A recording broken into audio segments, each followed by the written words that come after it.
நம்ம கௌதமும், இலக்கியாவும் வந்துட்டு எல்லாமே பக்காவா முடிஞ்சிருச்சுடா. இதுக்கப்புறம் பிரச்சனையே கிடையாது அப்படின்ற மாரி வந்து நெனச்சுட்டு இருந்தா தான், இங்க வந்து பார்த்தீங்கன்னா, சில சம்பவங்கள் நடக்குது.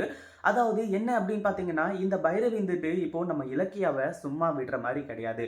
ஏன்னா, ஒரு விஷயத்துல, 2 விஷயத்துல கிடையாது. மொத்தமா வந்து பார்த்தீங்கன்னா, இந்த பைரவிய கவுத்தது மட்டும் இல்லாம, அடுத்ததா அஞ்சலியோட ரகசியத்த வந்து பார்த்தீங்கன்னா, இப்படி அழகா தெரிய வச்சிருக்காங்களே அப்படின்னு சொல்லிட்டு, நம்ம இலக்கியாவுக்கு வந்து பார்த்தீங்கன்னா, கோவில் கட்டி கும்பிட சொல்லல. ஆனா, இந்த பைரவி வந்து பார்த்தீங்கன்னா, அமைதியா இருந்தாலே பிரச்சனை கிடையாது. இப்போ அதுவும் ஒரு குத்தமா வந்து பார்த்தீங்கன்னா, இந்த பைரவி பார்க்குறா. ஏன்னா, அந்த ஒரு காரணத்தினால தானே கார்த்திக், கௌதம், அதுக்கப்புறம் ஜானகி இவங்க எல்லாருமே வந்து பார்த்தீங்கன்னா, இந்த பைரவிய தப்பா நெனைக்கிறாங்க.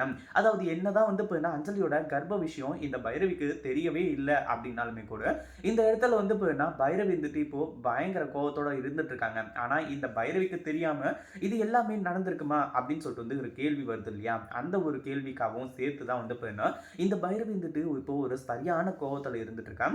இதுக்கப்புறமும் வந்து பார்த்தீங்கன்னா, சும்மா விடக்கூடாது. உங்களெல்லாம் வந்து பார்த்தீங்கன்னா, சும்மா விட்டு விட்டு தான் இவ்ளோ பெரிய பிரச்சனை நடந்திருக்கு அப்படின்ற மாரி வந்து சொல்றது மட்டும் இல்லாம, இலக்கியாவ வந்து பார்த்தீங்கன்னா, தீர்த்து கட்டுறதுக்காக அடுத்த பிளான் நடந்துட்டு இருக்கு. அதெல்லாம் வந்து பார்த்தீங்கன்னா வேற விஷயம். ஆனா அஞ்சலி பக்கம் வந்தோம் அப்படின்னா, அஞ்சலி வந்து பார்த்தீங்கன்னா, இப்போ வீட்டுக்குள்ள அடைஞ்சு உட்கார்ந்துட்டு இருக்கா. அப்படின்றது வந்து பார்த்தீங்கன்னா, பேருக்கு மட்டும் தானே தவிர, இந்த அஞ்சலி வந்து பார்த்தீங்கன்னா, உள்ள எந்த அளவுக்கு சொகுசா இருக்கா அப்படின்னு சொல்லிட்டு யாருக்குமே தெரியாது.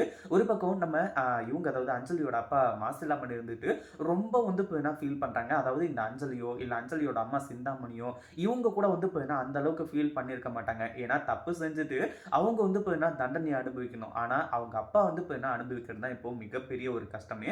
அது மட்டும் இல்லாம அவங்க அப்பா வந்து பார்த்தீங்கன்னா நான் வந்து அ சம்மந்தியோட கால்ல விழுந்து, அதாவது ஜானகியோட கால்ல விழுந்து மன்னிப்பு கேட்கிறேன்னு சொல்லிட்டு வந்து சொல்லு இலக்கியா. எனக்கு வந்து பார்த்தீங்கன்னா என்ன சொல்றதுன்னு சொல்லிட்டு வந்து தெரியல. இந்த அஞ்சலிய வந்து பார்த்தீங்கன்னா அப்பவே உங்க வீட்டுக்கு கல்யாணம் பண்ணிக்க குடுக்கக்கூடாது அப்படின்னு சொல்லிட்டு அவ்ளோ போராட்டம் பண்ணோம். ஆனா அது எல்லாத்தையுமே தாண்டி அவ கல்யாணம் பண்ணிட்டு வந்தா, சரி ஓகே சந்தோஷமா இருப்பா. இதுக்கப்புறம் எந்த ஒரு சண்டை சச்சரவும் பண்ண மாட்டா. எந்த ஒரு கோக்கு மேக்கான வேலையும் செய்ய மாட்டா. அப்படின்ற மாரி வந்து நெனச்சுட்டு இருந்தா, இவ்ளோ பெரிய அசிங்கத்த வந்து இப்ப என்ன கொண்டு வந்திருக்காளே, எப்படி அவங்களோட முகத்தெல்லாம் முழிக்கிறது?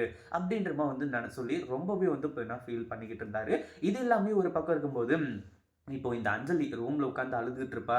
அது மட்டும் இல்லாம நம்மளோட வாழ்க்கை இப்படி சீரழிஞ்சிருச்சு அப்படின்னு சொல்லிட்டு வந்து நினைச்சிட்டு இருப்பான்னு பார்த்தா, இவ ரூம்ல உட்கார்ந்துகிட்டு ஆப்பிள், அதுக்கப்புறம் கேரட், பீட்ரூட் என்னென்ன வந்து பார்த்தீங்கன்னா ஹெல்த்தியான ஃபுட்டு அது மட்டும் இல்லாம வந்து பார்த்தீங்கன்னா ஹெல்த்தியான இந்த காய்கறி, ஃப்ரூட்ஸ் என்னென்னலாம் இருக்கோ எல்லாத்தையுமே வந்து பார்த்தீங்கன்னா அவங்க அம்மா வந்து ஸ்பான்சர் பண்ணிட்டு இருக்கா.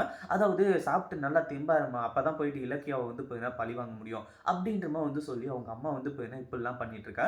அதாவது வேற யாராச்சும் இருந்திருந்தா இந்த மாரி வந்து பண்ணதுக்கு அதாவது சொந்த புருஷன்கிட்டயே வந்து பார்த்தீங்கன்னா மறைச்சது, சொந்த அம்மாகிட்டயே மறைச்சது இப்படிலாம் இருந்துச்சு அப்படின்னா, கண்டிப்பா வந்து பார்த்தீங்கன்னா அடிச்சே கொன்றுப்பாங்க. ஆனா இந்த அஞ்சலிய அடிச்சு கொல்லாம விட்டதும், இல்ல ஜெயிலுக்கு அனுப்பாம விட்டதும் தான் மிகப்பெரிய தப்பு. ஏதோ வந்து பார்த்தீங்கன்னா டைவர்ஸ் பண்ணா மட்டும் போதும்னு சொல்லிட்டு டைவர்ஸ் பத்திரத்துல கையெழுத்து வாங்கிட்டு போயிட்டாங்க. ஆனா அவங்க செஞ்ச தப்பு அதுதான் அப்படின்றது போக போக தான் வந்து பார்த்தீங்கன்னா மிக தெளிவா புரிய வரப்போகுது. இந்த அஞ்சலி வந்து பார்த்தீங்கன்னா அடுத்ததா அவளோட ஆட்டத்த வந்து பார்த்தீங்கன்னா ஸ்டார்ட் பண்ண போறா. இத பத்தி நீங்க என்ன நினைக்கிறீங்க? அந்த வீடியோ புடிச்சிருந்தா லைக் பண்ணுங்க, ஷேர் பண்ணுங்க. இப்பதான் நம்ம சேனலுக்கு ஃபர்ஸ்ட் டைம் வரீங்க அப்படின்னா சப்ஸ்கிரைப் பண்ணிக்கோங்க.